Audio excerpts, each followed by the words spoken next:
नमस्कार. आज आपण भारताच्या इतिहासातील एका अशा वळणावर आलो आहोत जिथे एका व्यापारी कंपनीने फक्त व्यापार नाही तर चक्क राज्य करायला सुरुवात केली. आपण 1765 ते 1786 या काळाबद्दल बोलणार आहोत. हो, आणि हा काळ खूप महत्वाचा आहे. आपल्याकडच्या माहितीनुसार हा तो काळ आहे जेव्हा ईस्ट इंडिया कंपनी नावाचं एक खाजगी कॉर्पोरेशन जे फक्त नफा कमवण्यासाठी इथे आलं होतं ते अचानक बंगाल, बिहार आणि ओरिसासारख्या प्रचंड मोठ्या प्रदेशाचं मालक बनलं. बरोबर. पण प्रश्न हा आहे की राज्य करायचं कसं? त्यांच्याकडे ना अनुभव होता ना कोणती प्रशासकीय व्यवस्था. आणि याच गोंधळातून असं म्हणतात की भारताच्या घटनात्मक इतिहासाची सुरुवात झाली. तुम्ही अगदी बरोबर मुद्दा मांडलाय. गंमत म्हणजे भारताच्या घटनात्मक विकासाची सुरुवात कोणत्या तरी मोठ्या ध्येयाने किंवा भारतीयांना सुशासन देण्याच्या विचाराने नाही झाली. मग कशी झाली? त्याची सुरुवात झाली एका अत्यंत व्यावहारिक समस्येतून. लंडनमध्ये बसलेल्या ब्रिटिश सरकारला कळेना की भारतातल्या आपल्या या बेलगाम कंपनीला नियंत्रणात कसं आणायचं. अच्छा. म्हणजे एका कंपनीसाठी बनवलेले नियम पुढे जाऊन एका देशाच्या प्रशासनाचा पाया बनतील याची तेव्हा कोणी कल्पनाही केली नसेल. चला तर मग याच गोंधळापासून सुरुवात करूया. 1765 मध्ये कंपनीच्या हातात सत्ता तर आली, पण त्यानंतर तिथे अक्षरशः अनागोंदी माजली. म्हणजे नेमकं काय झालं होतं? कायदा सुव्यवस्था नव्हती की आणखी काय? दोन्ही. विचार करा, कंपनीचे अधिकारी म्हणजे व्यापारी होते, प्रशासक नव्हते. त्यांचं मुख्य लक्ष होतं जास्तीत जास्त महसूल गोळा करणे. त्यामुळे सामान्य लोकांवर अत्याचार वाढले. पण याहून मोठी समस्या होती ती आर्थिक. कंपनीचे कर्मचारी खाजगी व्यापार करून प्रचंड श्रीमंत होत होते, पण खुद्द कंपनी मात्र 1772 पर्यंत दिवाळखोरीच्या उंबरठ्यावर येऊन पोचली होती. एक मिनिट, हे जरा विचित्र वाटतंय. कंपनीचे अधिकारी मालामाल होत होते आणि त्यांचीच कंपनी कंगाल होत होती. हे कसं शक्य आहे? अगदी हेच तर विचित्र होतं. हे तर असं झालं की बँकेचे मॅनेजर करोडपती झालेत आणि बँक बुडतीये. अगदी तसंच झालं होतं. कंपनीच्या जहाजांचा वापर करून, कंपनीच्या नावावर मिळालेल्या परवानग्यांचा गैरवापर करून हे अधिकारी स्वतःचा माल विकत होते. अच्छा. यातून मिळालेला नफा त्यांच्या खिशात जात होता, कंपनीच्या तिजोरीत नाही. जेव्हा कंपनीने ब्रिटिश सरकारकडे 1 मिलियन पाऊंडच्या कर्जासाठी अर्ज केला, तेव्हा तिथल्या सरकारचे डोळे उघडले. त्यांना कळून चुकलं की आता या प्रकरणात लक्ष घातलंच पाहिजे. आणि याच गरजेतून मग लॉर्ड नॉर्थ यांनी ब्रिटिश संसदेत एक विधेयक मांडलं, जे पुढे जाऊन रेग्युलेटिंग ॲक्ट 1773 म्हणून ओळखलं गेलं. बरोबर. नावाप्रमाणेच कंपनीच्या कारभाराला रेग्युलेट किंवा नियंत्रित करणारा तो पहिला कायदा होता. भारताच्या घटनात्मक इतिहासाचा हा पहिला दगड मानला जातो. पण या कंपनीवर नियंत्रण ठेवण्याआधी ती नक्की चालत कशी होती हे समजून घेणं महत्त्वाचं आहे, नाही का? हो, कारण तिच्या रचनेतच या सगळ्या समस्यांची मुळं दडलेली होती. 31 डिसेंबर 1600 रोजी स्थापन झालेली ही एक पक्की खाजगी कंपनी होती. तिचा उद्देश एकच होता, व्यापार आणि आर्थिक समृद्धी. आणि तिची रचना कशी होती? म्हणजे निर्णय कोण घ्यायचं? कंपनीचे 2 मुख्य भाग होते. पहिला होता कोर्ट ऑफ प्रोप्रायटर्स, म्हणजे भागधारकांची सभा. अच्छा, म्हणजे शेअर होल्डर्स. हो, ज्यांच्याकडे 500 पाऊंडपेक्षा जास्त किमतीचे शेअर्स होते, ते इथे मतदान करू शकत होते. ही एक प्रकारे कंपनीची वार्षिक सर्वसाधारण सभा होती. पण खरी ताकद तर डायरेक्टर्सकडे असणार, नाही का? अगदी बरोबर. दुसरी आणि सर्वात शक्तिशाली समिती होती कोर्ट ऑफ डायरेक्टर्स. ही कंपनीची कार्यकारी समिती होती. 24 सदस्य असायचे. आणि यात सहभागी व्हायला काय निकष होता? यात फक्त तेच लोक सहभागी होऊ शकत होते ज्यांच्याकडे 1000 पाऊंडपेक्षा जास्त किमतीचे शेअर्स होते. म्हणजे कंपनी चालवणारे लोक हे फक्त काही मोजके आणि श्रीमंत गुंतवणूकदार होते, ज्यांना भारतापेक्षा आपल्या नफ्याची जास्त काळजी होती. साहजिकच. म्हणजे निर्णय घेणारे हे 24 सदस्य लंडनमध्ये बसून भारतातील करोडो लोकांबद्दलचे निर्णय घेत होते. व्यापाराचे करार, अधिकाऱ्यांच्या नेमणुका, इतकंच नाही तर भारतीय राजांसोबत युद्ध करायचं की तह, हे सगळं तिथे ठरत होतं. बरोबर. आणि प्रशासनाच्या सोयीसाठी त्यांनी भारतात 3 भाग केले होते, बंगाल, बॉम्बे आणि मद्रास. यांना प्रेसिडेन्सी म्हणत. आणि या तिन्ही स्वतंत्र होत्या का? हो, सुरुवातीला या 3ही प्रेसिडेन्सी स्वतंत्र होत्या आणि थेट लंडनमधील कोर्ट ऑफ डायरेक्टर्सला जबाबदार होत्या. मग प्रत्येक प्रेसिडेन्सीचा कारभार कसा चालायचा? प्रत्येक प्रेसिडेन्सीमध्ये एक प्रेसिडेंट किंवा गव्हर्नर आणि त्याला मदत करण्यासाठी 12 ते 16 सदस्यांची एक काउन्सिल असायची. अच्छा. याला प्रेसिडेंट इन काउन्सिल असं म्हणत. त्यांची मुख्य कामं होती कर्मचाऱ्यांवर लक्ष ठेवणं, स्थानिक राजांची वाटाघाटी करून व्यापारात सवलती मिळवणं आणि कंपनीचा फायदा बघणं. म्हणजे गव्हर्नर एकटा निर्णय घेऊ शकत नव्हता. नाही, कोणताही निर्णय काउन्सिलच्या बहुमतानेच घ्यावा लागे. पण मग भ्रष्टाचाराचा मुद्दा परत येतोच. जर एवढी सगळी व्यवस्था होती तर मग कंपनीचे अधिकारी स्वतःचा खाजगी व्यापार कसा काय करू शकत होते? कारण त्यांना मिळणारा पगार खूपच कमी होता. कंपनीने त्यांना भारतात पाठवलं, पण जगण्यासाठी पुरेसे पैसे दिले नाही. आणि मग 1765 नंतर जेव्हा कंपनीच्या हातात राज्यकारभारही आला तेव्हा परिस्थिती आणखी बिघडली असणार. हो, आणि तेव्हाच रॉबर्ट क्लाइव्हने एका अत्यंत विचित्र प्रशासकीय व्यवस्थेला जन्म दिला, जिला दुहेरी शासन व्यवस्था असं म्हटलं जातं. दुहेरी शासन व्यवस्था हे नावच गोंधळात टाकणार आहे. याची सुरुवात कशी झाली? याची सुरुवात झाली 1765च्या अलाहाबादच्या तहाने. बक्सरच्या लढाईनंतर मुघल सम्राट शाह आलम यांच्यासोबत हा तह झाला. आणि या तहानुसार कंपनीला बंगाल, बिहार आणि ओरिसाचे दिवाणी अधिकार मिळाले. बरोबर. एक मिनिट, दिवाणी अधिकार म्हणजे नक्की काय? दिवाणी अधिकार म्हणजे महसूल गोळा करण्याचा संपूर्ण हक्क. म्हणजे या प्रदेशातून कर गोळा कोण करणार? तर कंपनी. अच्छा. पण गंमत पुढे आहे. प्रशासनाची म्हणजे कायदा आणि सुव्यवस्था सांभाळण्याची जबाबदारी ती मात्र बंगालच्या नवाबाकडेच ठेवली. अरे वा, म्हणजे पैसा गोळा करण्याचं काम कंपनी करणार आणि राज्यात शांतता ठेवण्याचं काम नवाब करणार. मग याला दुहेरी किंवा फसवी व्यवस्था का म्हणतात? यात काय गडबड होती? यातच खरी मेख होती. ही व्यवस्था म्हणजे जबाबदारी टाळण्याचा एक उत्कृष्ट नमुना होता. बघा, महसूल गोळा करण्यासाठी कंपनीने थेट आपले अधिकारी नेमले नाहीत. मग त्यांनी नवाबाच्या दरबारातच 2 भारतीय अधिकाऱ्यांची नेमणूक केली. बंगालमध्ये मोहम्मद रेझा खान आणि बिहारमध्ये सिताबराय. अच्छा, म्हणजे अधिकारी भारतीय. हो, पण ते नावापुरते नवाबाचे अधिकारी होते. त्यांची नेमणूक कंपनी करायची आणि ते जबाबदारीही कंपनीलाच होते. वा, म्हणजे पैसा कंपनीच्या तिजोरीत जाणार, तो गोळा करणारे अधिकारी कंपनीला जबाबदार असणार. पण जर करवसुली करताना लोकांवर अन्याय झाला, राज्यात अराजकता माजली, तर जबाबदार कोण? तर नवाब. अगदी बरोबर. म्हणूनच याला अधिकार विना जबाबदारी आणि जबाबदारी विना अधिकार अशी व्यवस्था म्हणतात. कंपनीकडे पैसा आणि सत्ता, पण कोणतीही जबाबदारी नाही. आणि नवाबाकडे जबाबदारी, पण ना पैसा न खरी सत्ता. बरोबर. ही एक अत्यंत हुशारीने पण अनैतिकपणे रचलेली राजकीय रचना होती. याचे परिणाम तर भयंकर झाले असणार. विनाशकारी ठरले. कंपनीचे अधिकारी आणि एजंट लोकांकडून अमानुषपणे कर वसूल करत होते. त्यांना फक्त आकड्यांशी मतलब होता. याच व्यवस्थेमुळे 1770मध्ये बंगालमध्ये जो भीषण दुष्काळ पडला, त्याची तीव्रता अनेक पटींनी वाढली. हे ऐकूनच अंगावर काटा येतोय. मग ही व्यवस्था कधी संपली? अखेर या व्यवस्थेमुळे होणारं नुकसान लंडनमधील कोर्ट ऑफ डिरेक्टर्सच्या लक्षात आलं. त्यांनी ही व्यवस्था बंद करण्याचा निर्णय घेतला. कधी? 1772मध्ये नवीन गव्हर्नर वॉरेन हेस्टिंग्जने ही व्यवस्था अधिकृतपणे रद्द केली. त्याने मोहम्मद रेझा खान आणि सिताबराय यांना पदावरून दूर केलं. आणि महसूल गोळा करण्याची जबाबदारी थेट कंपनीच्या इंग्रज अधिकाऱ्यांवर टाकली. हो, आणि त्यासाठीच त्याने कलेक्टर हे पद तयार केलं.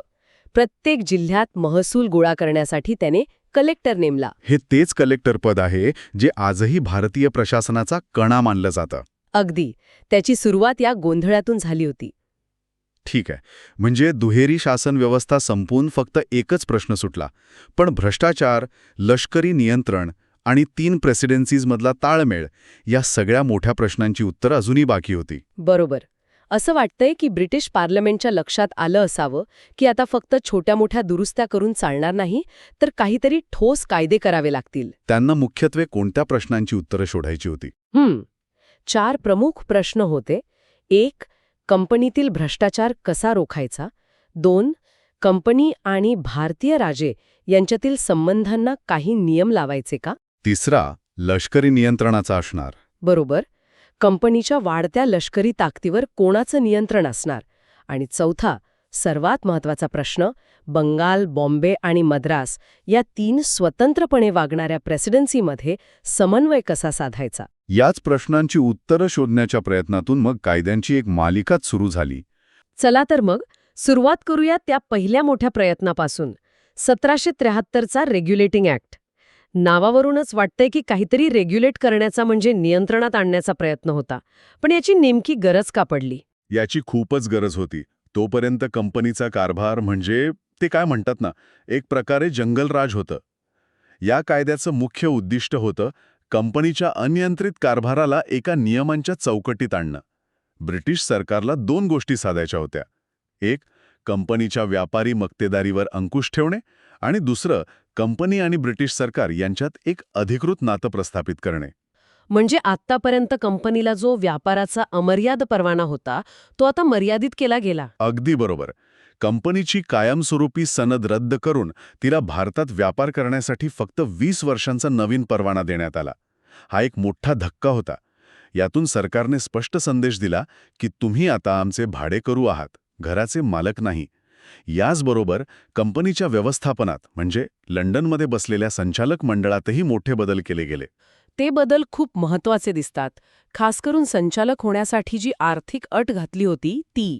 हो, आणि ती अट खूप काही सांगून जाते. संचालक मंडळाची सदस्य संख्या 24 ठरवली गेली. त्यांचा कार्यकाळ 4 वर्षांचा होता आणि दरवर्षी 1/4 सदस्य निवृत्त होणार होते. पण खरी गंमत आकड्यांमध्ये आहे. संचालक म्हणजे डायरेक्टर बनण्यासाठी तुमच्याकडे 2000 पाउंड्स किमतीचे शेअर्स असणं अनिवार्य केलं गेलं. 2000 पाउंड्स म्हणजे त्या काळात प्रचंड रक्कम झाली. प्रचंड. याचा सरळ अर्थ होता की कंपनीचं नियंत्रण फक्त इंग्लंडमधल्या अतिश्रीमंत वर्गाच्या हातातच राहील याची पक्की सोय केली गेली. म्हणजे भारतावर राज्य कोण करणार याचे निर्णय मूठभर धनदांडगे लोक घेणार होते. हा फक्त एक नियम नव्हता, ही सत्तेची चावी श्रीमंतांच्या हातात देण्याची एक जाणीवपूर्वक केलेली व्यवस्था होती. आणि ह्याच कायद्याने भारतात एका नव्या आणि अत्यंत शक्तिशाली पदाची निर्मिती केली. बंगालचा गव्हर्नर आता गव्हर्नर जनरल ऑफ बेंगॉल बनला. हो, आणि वॉरन हेस्टिंग्स हे पहिले गव्हर्नर जनरल बनले. पण इथेच ब्रिटिश सरकारने एक मोठी विचित्र खेळी केली. हेस्टिंग्सला मदत करण्यासाठी इंग्लंडमधनं 4 सदस्यांची कार्यकारी परिषद पाठवली गेली. गंमत म्हणजे यापैकी बहुतेक जण, विशेषतः फिलिप फ्रान्सिस नावाचा सदस्य, हेस्टिंग्सचा कट्टर विरोधक होता. म्हणजे मदत करायला पाठवलेली माणसं प्रत्यक्षात पाय खेचायला आली होती. मग गव्हर्नर जनरलची ताकद वाढली की कमी झाली? कारण निर्णय बहुमताने घेतले जाणार होते आणि परिषदेचा निर्णय बंधनकारक होता. हेच तर ह्या कायद्याचं सगळ्यात मोठं अपयश होतं. वरकरणी हेस्टिंग्स प्रमुख होता, पण त्याला फक्त निर्णायक मत म्हणजे कास्टिंग वोट देण्याचा अधिकार होता. म्हणजे मतांमध्ये बरोबरी झाली तरच तो आपलं मत देऊ शकत होता. पण 4 पैकी 3 सदस्यांनी एकत्र येऊन एखादा निर्णय घेतला तर हेस्टिंग्सला तो मान्य करावाच लागत असे. या रचनेमुळे प्रशासकीय कामकाजाऐवजी अंतर्गत भांडणांनाच उताला. कायदेशीर तरतुदींमुळेच संघर्षाची ठिणगी पडली होती म्हणायचं. पण या कायद्याने एक महत्वाचं काम केलं, ते म्हणजे प्रशासनाचं केंद्रीकरण. बरोबर. तोपर्यंत बॉम्बे आणि मद्रास या प्रेसिडेन्सी स्वतंत्रपणे काम करत होत्या, पण या कायद्याने त्यांना बंगालच्या गव्हर्नर जनरलच्या अधीन आणण्यात आलं. युद्ध, तह किंवा इतर महत्त्वाच्या विषयांवर त्यांना आता बंगालची परवानगी घेणं बंधनकारक झालं. हा संपूर्ण भारताला एकाच प्रशासकीय छत्राखाली आणण्याच्या दिशेने टाकलेला पहिला मोठा टप्पा होता. आणि याच काळात कोलकात्यात सर्वोच्च न्यायालयाची स्थापना झाली. ही सुद्धा एक मोठी घटना होती. खूप मोठी. 1774 मध्ये सर एलिझा इम्पे यांच्या मुख्य न्यायाधीश पदाखाली सर्वोच्च न्यायालयाची स्थापना झाली. या न्यायालयाला दिवाणी, फौजदारी, धर्मविषयक खटले चालवण्याचे अधिकार होते. पण यातही एक गोम होती. न्यायालयाच्या निर्णयाविरुद्ध अपील करायचं असेल तर ते थेट इंग्लंडमधील किंग इन काउन्सिलकडे करावं लागत असे. म्हणजे न्यायव्यवस्थेचा अंतिम रिमोट कंट्रोल लंडनमध्येच होता. या सगळ्या गोंधळात कंपनीच्या अधिकाऱ्यांकडून जो भ्रष्टाचार सुरू होता त्याला आळा घालण्यासाठी काही तरतूद होती का? कारण तोच तर मूळ प्रश्न होता. हो, आणि ती खूप कडक तरतूद होती. कंपनीतल्या कोणत्याही मुलकी किंवा लष्करी अधिकाऱ्याला भारतीयांकडून कोणतीही भेट, देणगी किंवा पारितोषिक स्वीकारण्यास सक्त मनाई करण्यात आली. याला प्रामाणिक प्रशासनाचे तत्त्व असं गोंडस नाव दिलं गेलं. पण प्रश्न तोच होता की लंडनमध्ये बसून भारतातला एखादा अधिकारी भेटवस्तू घेतोय की नाही यावर लक्ष ठेवणं जवळजवळ अशक्यच असणार. हा नियम फक्त कागदावरच राहिला का? बऱ्याच अंशी तसंच झालं. पण कायद्याच्या पुस्तकात पहिल्यांदाच भ्रष्टाचाराविरोधात स्पष्ट कलम आलं, हे महत्त्वाचं होतं. पण एकूणच 1773च्या कायद्यानं जेवढे प्रश्न सोडवले त्यापेक्षा जास्त निर्माण केले. गव्हर्नर जनरल आणि त्याची परिषद यांच्यात संघर्ष आणि प्रशासन व सर्वोच्च न्यायालय यांच्यात अधिकारांवरून संघर्ष, हा सगळा गोंधळ निस्तारण्याची गरज होती. म्हणजे 1781चा निवारण कायदा किंवा ॲक्ट ऑफ सेटलमेंट हा एक प्रकारे तात्पुरती मलमपट्टी होती. अगदी तसंच. तो एक पॅच होता. त्यातली सगळ्यात महत्त्वाची तरतूद म्हणजे कंपनीचे अधिकारी जे काही सरकारी काम म्हणून करत होते त्यावर सर्वोच्च न्यायालयात खटला चालवता येणार नाही असं ठरवण्यात आलं. म्हणजे समजा एखाद्या अधिकाऱ्यानं कर वसुलीसाठी काही कठोर निर्णय घेतला तर त्याला कोर्टात खेचता येणार नाही. यामुळे प्रशासनाला मोकळं रान मिळालं आणि न्यायपालिकेशी होणारा संघर्ष टाळला गेला. पण मूळ समस्या म्हणजे कंपनीचा एकूणच कारभार अजूनही तसाच होता आणि याचमुळे पुढच्या मोठ्या बदलाची गरज निर्माण झाली, नाही का? जो बदल इतका नाट्यमय होता की त्यामुळे इंग्लंडमधलं सरकारच कोसळलं. हो, 1784च्या पिट्स इंडिया ॲक्टची पार्श्वभूमी एखादा आजकीय थरारपटासारखी आहे. 1773चा कायदा अपयशी ठरला होता. कंपनीचा भ्रष्टाचार आणि गैरकारभार यावर इंग्लंडमध्ये जोरदार टीका होत होती. यावर उपाय म्हणून चार्ल्स फॉक्स आणि लॉर्ड नॉर्थ यांच्या संयुक्त सरकारने एक विधेयक आणलं, पण ते फेटाळलं गेलं आणि त्यांचं सरकार कोसळलं.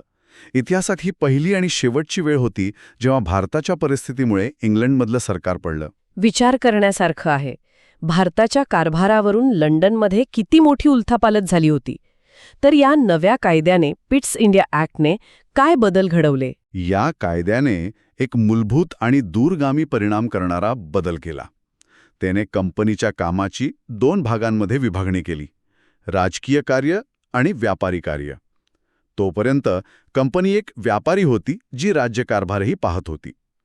या कायद्याने तिची राजकीय ओळख पूर्णपणे पुसून टाकली आणि ती सर्व सूत्र ब्रिटिश सरकारच्या हातात दिली. पण हे नियंत्रण साधलं कसं गेलं? कारण कंपनी तर तिथेच होती. यासाठी एक दुहेरी नियंत्रण व्यवस्था म्हणजेच ड्युअल कंट्रोल सिस्टम तयार केली गेली. ही रचना समजून घेणं महत्त्वाचं आहे. विचार करा, कंपनीवर आता 2 बॉस होते. पहिला बॉस होता इंग्लंडमध्ये स्थापन झालेला नियामक मंडळ म्हणजेच बोर्ड ऑफ कंट्रोल. हे एक सरकारी मंडळ होतं ज्याचं काम होतं भारतातील कंपनीच्या सर्व राजकीय, लष्करी आणि महसुली कामकाजावर लक्ष ठेवणं. आणि दुसरा बॉस? दुसरा बॉस होता कंपनीचा जुना मालक म्हणजेच संचालक मंडळ किंवा बोर्ड ऑफ डिरेक्टर्स. त्यांच्याकडे फक्त कंपनीचा व्यापार सांभाळण्याचं आणि अधिकाऱ्यांच्या नेमणुका करण्याचं काम शिल्लक राहिलं. म्हणजे सोप्या भाषेत, कंपनीने भारतात कोणाशी युद्ध करायचा, कोणता तह करायचा हे सरकार ठरवणार आणि कंपनीने भारतातून किती मसाले खरेदी करायचे हे तिचे डायरेक्टर ठरवणार. म्हणजे कंपनी एक प्रकारची कळसूत्री मेहुली बनली होती. राजकीय सूत्र सरकारच्या हातात आणि व्यापाराची सूत्र कंपनीच्या हातात. ही तर मोठी विचित्र रस्सीखेच असणार. नक्कीच. आणि गव्हर्नर जनरलची स्थिती सुधारण्यासाठी एक हुशारीचा बदल केला गेला. त्याच्या परिषदेतील सदस्य संख्या 4 वरून 3 करण्यात आली. फक्त एका सदस्याने काय फरक पडणार होता? खूप मोठा. आता 3 सदस्यांपैकी गव्हर्नर जनरलला फक्त एका जरी सदस्याचा पाठिंबा मिळाला तरी तो आपल्या निर्णायक मताच्या आधारावर स्वतःचं धोरण राबवू शकत होता. वॉरन हेस्टिंग्जला जो संघर्ष करावा लागला होता तो टाळण्यासाठी ही एक धोरणात्मक खेळी होती. गव्हर्नर जनरल आता खऱ्या अर्थाने शक्तिशाली झाला होता. आणि याच कायद्यात एक छोटासा उल्लेख आहे जो खरं तर खूप मोठा बदल दर्शवतो. कंपनीच्या ताब्यातील प्रदेशांना ब्रिटिश प्रदेश असं संबोधण्यात आलं. बरोबर. हा एक प्रतिकात्मक पण अत्यंत महत्त्वाचा बदल होता. या एका शब्दामुळे हे स्पष्ट झालं की हे प्रदेश आता केवळ एका व्यापारी कंपनीचे नसून ते अधिकृतरित्या ब्रिटिश साम्राज्याचा भाग आहेत. कंपनी फक्त त्यांची व्यवस्थापक आहे. यातून ब्रिटिश साम्राज्यवाद अधिक स्पष्टपणे समोर आला. या सगळ्या मोठ्या बदलानंतर फक्त 2च वर्षांनी 1786 मध्ये आणखी एक कायदा आला.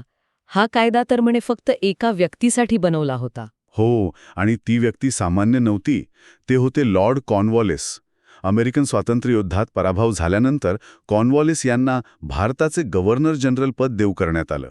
कॉर्नवॉलिस हे एक मोठे प्रस्थ होते आणि त्यांनी हे पद स्वीकारण्यापूर्वी काही अटी ठेवल्या. इतकी मोठी व्यक्ती की त्यांच्यासाठी कायदा बदलला गेला. काय होती त्यांची मुख्य अट? त्यांची मुख्य अट होती की त्यांना त्यांच्या काउन्सिलच्या निर्णयावर वरचढ अधिकार म्हणजे ओव्हररायडिंग पॉवर मिळावेत. म्हणजे विशेष परिस्थितीत देशाच्या सुरक्षेच्या किंवा ब्रिटिश हिताच्या दृष्टीने आवश्यक वाटल्यास त्यांना आपल्या परिषदेचा निर्णय धुडकावून लावण्याचा आणि स्वतःचा निर्णय लागू करण्याचा अधिकार हवा होता. म्हणजे एक प्रकारे हुकुमशहासारखे अधिकार. अगदी. आणि 1786चा कायदा खास करून त्यांची ही मागणी मान्य करण्यासाठीच करण्यात आला. यामुळे गव्हर्नर जनरल हे पद सर्वोच्च शक्तिशाली बनलं. भारतातील ब्रिटिश सत्तेची सुरक्षा, शांतता आणि हितसंबंधांची संपूर्ण जबाबदारी त्यांच्यावर टाकण्यात आली आणि ती पार पाडण्यासाठी त्यांना अमर्याद अधिकारही दिले गेले. विषय आहे चार्टर ॲक्ट्स किंवा ज्याला आपण सनदी कायदे म्हणतो. या कायद्यांचे 2 मुख्य हेतू होते असं म्हणता येईल. कोणते? एक म्हणजे कंपनीची जी व्यापारावरची मक्तेदारी होती ती हळूहळू कमी करणं, आणि दुसरा जो जास्त महत्वाचा होता तो म्हणजे दर 20 वर्षांनी कंपनीला भारतात काम करण्याची सनद म्हणजे एक प्रकारे लायसन्स वाढवून देणं. चला तर मग या प्रवासाची सुरुवात करूया पहिल्या टप्प्यापासून. 1793चा चार्टर ॲक्ट.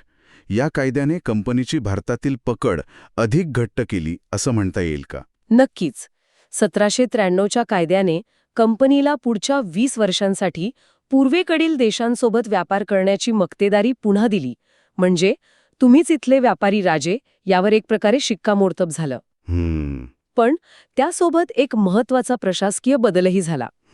जो गव्हर्नर जनरलला वरचढ अधिकार दिला होता, म्हणजे स्वतःच्या काउन्सिलचा निर्णय नाकारण्याचा अधिकार, तो आता प्रांतिक गव्हर्नरांनाही मिळाला. अच्छा, म्हणजे स्थानिक पातळीवर निर्णय घेणं सोपं झालं. अगदी. पण यातली एक तरतूद होती जी भारतीयांसाठी खूपच अन्यायकारक ठरली नाही का? ती पगाराची तरतूद. बरोबर. ती सगळ्यात वादग्रस्त तरतूद होती. लंडनमध्ये बसलेल्या बोर्ड ऑफ कंट्रोलच्या सदस्यांचे पगार ते भारतीय तिजोरीतून दिले जातील असं या कायद्याने ठरवलं. म्हणजे सरळ भारतावर नियंत्रण ठेवणाऱ्या ब्रिटिश अधिकाऱ्यांच्या खर्चाचा बोजा थेट भारतीयांवर पडणार होता.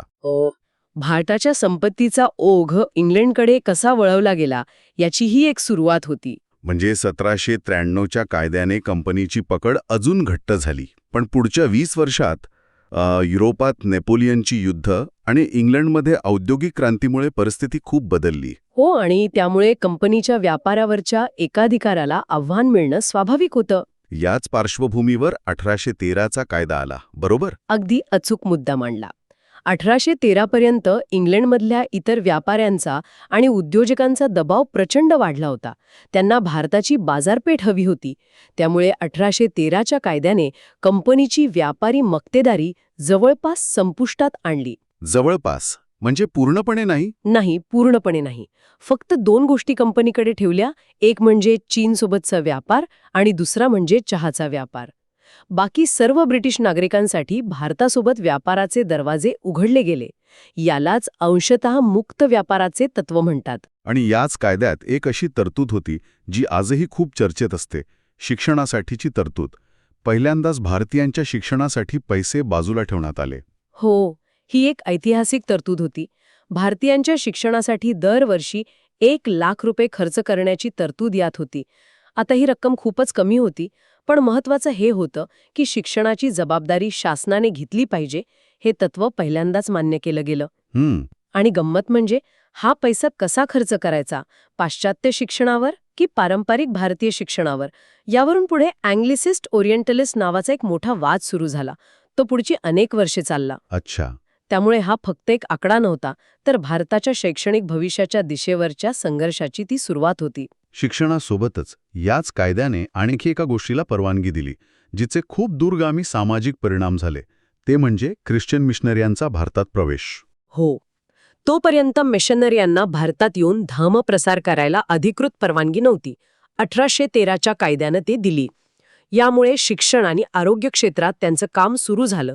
पण त्याचबरोबर धर्मांतरासारख्या मुद्द्यांमुळे सामाजिक तणावही निर्माण झाला. म्हणजे 1813चा कायदा हा बदलाची नांदी होता असं म्हणायला हरकत नाही. पुढचा टप्पा येतो 1833चा. या कायद्यावर इंग्लंडमधल्या औद्योगिक क्रांतीचा आणि ॲडम स्मिथच्या लेजेज फेअरसारख्या नव्या विचारांचा मोठा परिणाम दिसतोय. या कायद्याने तर कंपनीचा व्यापारी स्वरूपच बदलून टाकलं. अगदी. लेझिस फेअर म्हणजे सरकारचा व्यापारात कमीत कमी हस्तक्षेप. या सिद्धांतानुसार कंपनीसारख्या एका मक्तेदार कंपनीला व्यापारात विशेष अधिकार असणं चुकीचं होतं. त्यामुळे 1833च्या कायद्यानं कंपनीची उरलेली मक्तेदारी म्हणजे चहा आणि चीनसोबतचा व्यापार तो पूर्णपणे रद्द केला. आणि कंपनीला काय सांगितलं? कंपनीला सांगण्यात आलं की आता तुम्ही फक्त राज्य करा, व्यापार सोडा. इथून पुढे कंपनी एक पूर्णवेळ प्रशासकीय संस्था बनली.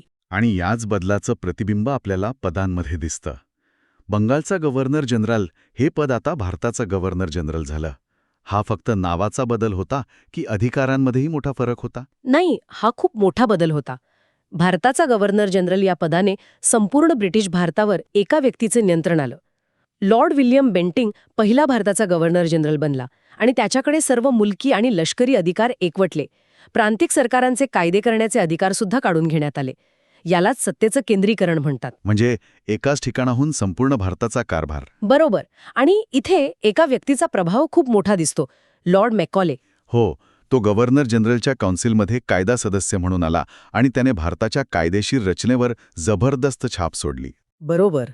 लॉर्ड मॅकॉले हा केवळ चौथा कायदा सदस्य म्हणून काउन्सिलमध्ये आला नाही, तर त्याच्याच अध्यक्षतेखाली एक कायदा आयोग नेमण्यात आला.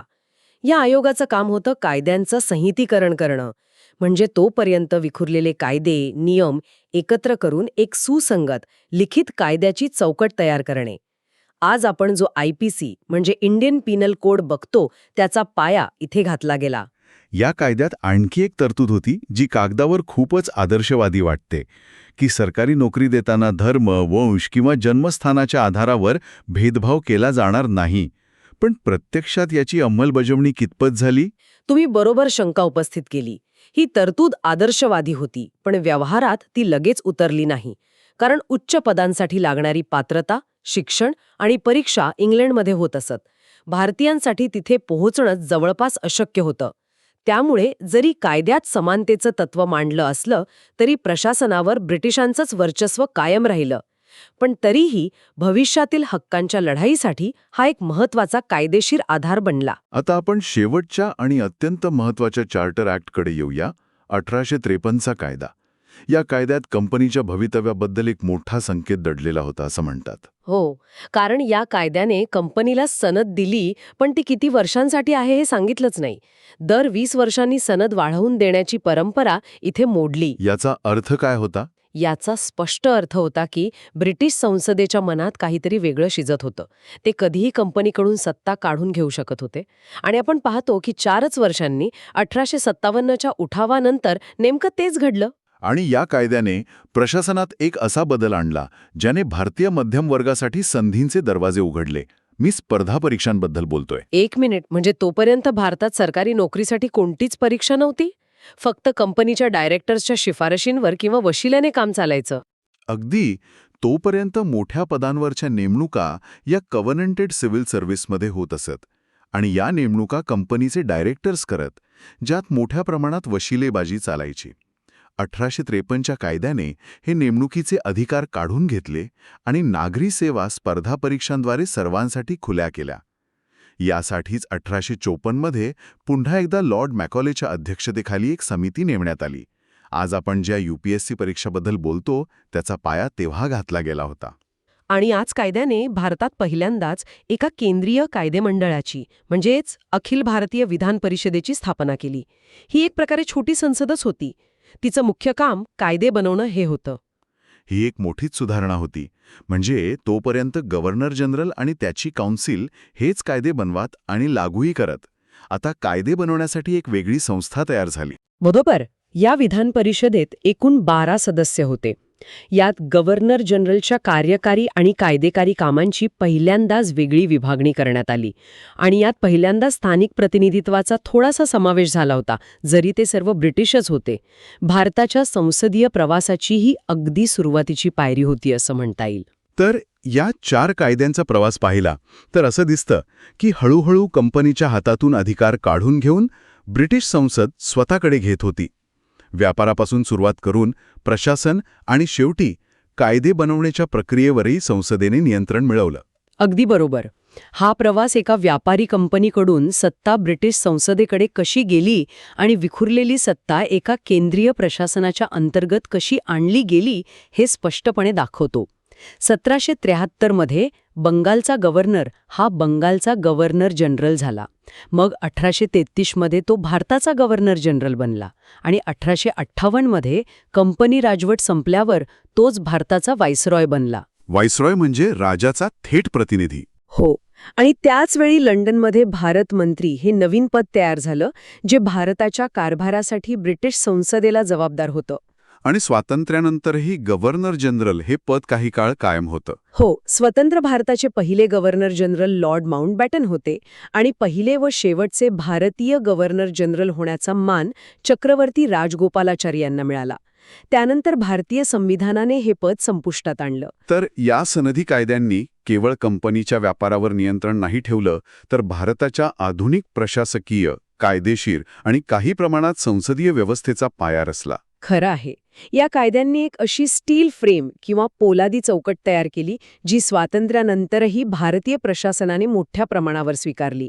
केंद्रीकृत प्रशासन, अखिल भारतीय सेवा, कायद्याचं राज्य यांसारख्या अनेक गोष्टींची मुळं आपल्याला या काळात सापडतात. निश्चितच. आणि या चर्चेच्या शेवटी आपल्या श्रोत्यांसाठी एक विचार करण्यासारखा प्रश्न तयार होतोय. आज आपण ज्या प्रशासकीय सेवा म्हणजे सिव्हिल सर्व्हिसेस, संसदीय कामकाज आणि कायद्याच्या राज्याची चर्चा करतो, त्याची मुळं या चार्टर ॲक्ट्समध्ये किती खोलवर रुजलेली असू शकतात. कंपनीच्या काळात सुरू झालेल्या या प्रशासकीय रचना, ज्या मुळात साम्राज्य टिकवण्यासाठी बनवल्या होत्या, त्यांनी स्वतंत्र भारताच्या लोकशाही प्रशासनाच्या स्वरूपावर कितपत आणि कसा प्रभाव टाकला असेल, हा एक विचार करण्यासारखा मुद्दा आहे.